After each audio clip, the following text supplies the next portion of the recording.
Con Guillermo Laferrira vamos a hablar del tema de Afganistán, ¿no? Compartíamos recién ese video tremendo que subió Alejo Shapir, periodista argentino que vive en París, de la gente corriendo desesperada, queriendo colgarse de un gigantesco Globemaster de transporte de Estados Unidos, y comienzan a aparecer algunos relatos de lo que ya está pasando en los pueblos y ciudades donde ya el Talibán había tomado el poder. Guillermo Laferrere, buen día, ¿cómo estás? ¿Qué tal, José Luis? ¿Cómo estás? Bien, Muy bien. amable por llamarme. Muchas No, gracias. ayer seguí con mucha atención tu hilada de tweets, explicando el tema. Yo recién subí un pequeño tip con un interrogante que por supuesto tiene mucho de ironía y de tristeza, que es preguntar si alguna sorora de algún lado del Atlántico está pidiendo por las mujeres afganas, que son las que van a pagar el precio brutal de este régimen, este, peor que medieval, porque en el medioevo las mujeres no sufrían lo que sufren bajo un régimen talibán, ¿no? Mira, creo que eso que vos decís no va a suceder, José Luis, desgraciadamente. Estos tipos yo no he titubeado en denominarles los nuevos bárbaros, ¿eh? Y sé que eso suena muy, muy duro. Estos, como creo que escribí ayer, no son los que construyeron la Alhambra, los que tenían a Maimónides, los que miraban estrellas, los que hacían matemáticas. Estos van contra todo concepto de cultura en cuanto a conocimiento, a relacionarse con el otro, a tener una cierta tolerancia, a tener tolerancia para convivencia.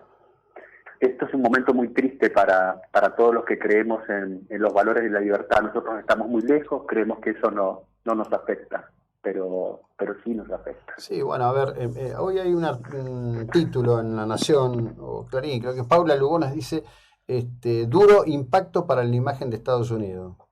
Estados Unidos no le mueve el amperímetro, esto, digamos, en términos internos el tema no existe. Exactamente. El tema no es la imagen de Estados Unidos, el tema es esta cuestión que además tiene que ver con una lógica que me parece que exuda una vez más las diferencias internas de pensamiento en Estados Unidos, que se reflejaron en el final de la Segunda Guerra Mundial, en aquella controversia que Churchill y Patton mantenían con Eisenhower, cuando Churchill y Patton querían avanzar sobre los soviéticos para recuperar las áreas de Polonia, Hungría y demás, todo lo que después se llamó el bloque soviético, y la opción tanto de Eisenhower como de buena parte del pensamiento político norteamericano fue ceder, ¿no? Bueno, ahí, José Luis, tenemos que, por lo menos en mi opinión, ¿no es cierto?, tenemos que ser realistas en este sentido. A ver, es muy difícil para una ciudadanía, luego de muchos años de estar batallando, como fue el caso de la Segunda Guerra Mundial, o el caso de ahora 20 años con distintos tipos de empeñamientos, ¿no es cierto?, porque ahora quedan muy pocas fuerzas militares de Estados Unidos, pero digamos que durante 20 años hubo una constante de presencia militar ahí, ¿sí? Es muy difícil pedirle a esa ciudadanía que siga aportando sus hijos, valga la expresión, ¿no es cierto?, cuando los resultados que vos podés mostrarle de ese sacrificio son tan pobres como desgraciadamente se ha mostrado que esas Fuerzas Armadas de Afganistán se cayeron de la nada prácticamente, y cayó Kabul en ¿cuánto? 24, 48 horas, ¿me comprendes? Sí. Entonces no podés pretender que se siga haciendo un sacrificio militar en ese lugar cuando no se ha logrado ninguna meta realmente que le dé consistencia al tema, mi mirada, ¿no? No, a ver, yo lo que intento es establecer un parámetro en el sentido de que la propia cultura interna de Estados Unidos, donde hay valores como familia, hijos, etcétera, etcétera, termina condicionando las decisiones globales de carácter político de una nación que ha buscado tener y tiene un predicamento global importante. La idea de una guerra breve, cuando llegaron a Afganistán, en principio despreciaba la historia, ¿no? Porque la historia ya indicaba que era imposible que iba a haber una guerra breve. Y por otro lado, nunca pudieron terminar con la estructura interna del negocio del opio. Es decir, pero por supuesto, vos, José Luis, está dando en la tecla, pero creo que tenían ahí una opción que iba en contra, ¿no es cierto?, de los valores de Estados Unidos. ¿A qué voy? Cuando en 2001, a fines de 2001, las fuerzas de Estados Unidos ingresan a Afganistán, lo hacen de una manera, a mi juicio, inteligente desde el punto de vista militar. ¿Cómo lo hacen? Lo hacen con fuerzas especiales, operando en conjunto con la de Liga del Norte, que es ese sector de afganos que resistían corajudamente al talibán, y con ellos, con ataques aéreos muy puntuales, con operaciones especiales también de inteligencia, lograron derrocar al talibán. Lo lógico desde el punto de vista militar hubiera sido, ok, hicimos esto, nos vamos, que se arreglen, ¿me comprendés lo que te estoy diciendo? Pero eso iba contra de la mirada de Estados Unidos, que tenía otro parámetro moral con respecto a este tipo de cuestión, y primó decir, bueno, construyamos acá algún tipo de gobierno que pueda sostener. Y después empezó a crecer la idea de por qué no hacer un nation building, es decir, construir acá instituciones que le den solidez, y ahí se empezaron a entrampar, José Luis. Claro. Sí, evidentemente. Además tuvieron, digamos, muchas idas y venidas, ¿no? Me acuerdo del tema del general Pistorius, que había sido presentado con un gran despliegue como el tipo que venía a innovar la guerra, y terminó en no solo en un fracaso en el plano operativo, sino en un escándalo sexual, político impresionante, ¿no?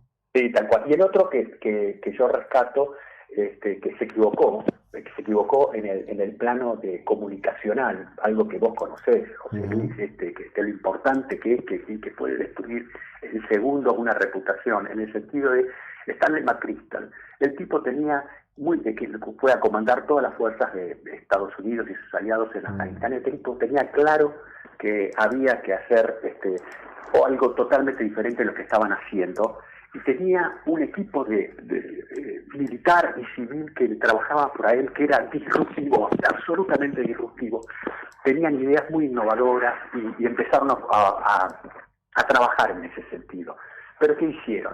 Se hicieron amigos de un periodista de la famosa revista de Rolling Stone Magazine, claro, que los acompañaba 24/24 en sus salidas, en sus cosas, y el tipo empezó a participaba de sus conversaciones privadas, y publicó una nota en el magazine de Rolling Stone, en el cual salían esas conversaciones en las cuales ellos criticaban cómo Obama estaba conduciendo determinados aspectos y todas esas cosas, cuestiones que son, digamos, comunes en una discusión entre amigos, privadas, pero cuando se hacen públicas de una manera con la prensa, a Obama no le quedó otra alternativa que retirarlo, ¿me comprendés? Sí, y con eso se perdió una oportunidad, me parece importante, de haber dado cierto giro más sólido a la presencia de Estados Unidos y la OTAN en Afganistán. Pero bueno, por la imprudencia de McChrystal, que te diga.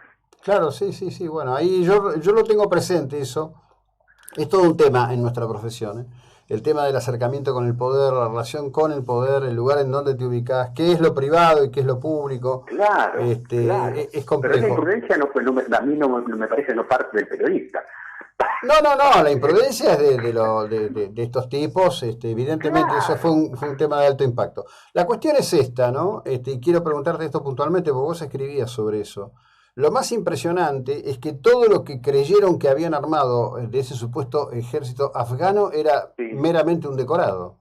Exactamente, pero fijémonos por qué. Recordemos que también en los 70 trataron de hacer lo mismo en la vietnamización de la guerra cuando estuvieron en Vietnam, ¿no es cierto? Es decir, armemos al ejército nativo en el sentido de los locales, ¿no?, para que ellos estén en condiciones de asumir el esfuerzo de guerra de manera total, y nosotros vamos a un segundo plano en un primer paso, y después nos retiramos. La idea es buena. El problema está que tanto en Vietnam del Sur, como en Afganistán, el gobierno central, en Saigón en su caso, y en Kabul en era un desastre, inoperante, corrupto, totalmente ineficiente. Entonces no había una conducción política que fuera ejemplar en el sentido de cómo podía conducir a ese instrumento militar. Entonces el instrumento militar empezó a actuar en espejo al nivel de corrupción e inoperancia que tenía el sistema político que lo conducía. Se metían a ver cómo negociaban con el talibán para que no los molesten en determinada zona. Nos metemos un poco en el negocio del opio, y así sucesivamente, y ese ejército se degrada. Un ejército que no tiene moral de combate, que no está respaldado políticamente, es ineficiente, ¿no? Una institución que tiene juguetes caros, pero que no los va a usar. Claro. Bueno, en este momento Rodrigo me pasa una información actualizada. Hay 5 muertos en el aeropuerto de Kabul. Sí. Una locura, sí, lo que está pasando ahí. Una locura, gente colgada de los aviones. No, es impresionante. Y vos no sigas a Pérez Reverte. Ayer dijo, hizo un tuit muy cortito que decía: imagínese que durante 20 años te dijeron que ibas a tener derecho a vivir en libertad, que estás con tu mujer y tus 3 hijos, y estás viviendo en Kabul y que sabes que nunca más vas a poder salir de ahí y que perdiste eso. Es tremendo. Sí, sí. Y un dato importantísimo, cierro con esto y te libero y te agradezco la ilustración. No, por favor. Dice, hemos alcanzado una victoria que no se esperaba. Debemos mostrar humildad ante Alá. Esto lo dice en un video el ex número 2 del Talibán. Bueno, ahí tengamos en cuenta que una organización tan pacífica, entre comillas, como Hamas, está feliz de este tema del Talibán. Esta cuestión del Talibán gobernando Afganistán, yo sinceramente no me creo esto de que vamos hacia un Talibán mejorado y que bueno, va la democracia y todo ese tipo de cosas. Yo soy bastante escéptico de todo ese tipo de cosas. Sí, el Talibán mejorado es como el Alberto moderado, más o menos lo mismo. Más o menos lo mismo. En fin, te agradezco, muchas gracias, Guillermo, muy amable. Muchas gracias. Guillermo Laferriere, analista de defensa. Vamos a seguir en un instante, es la hora 8:20.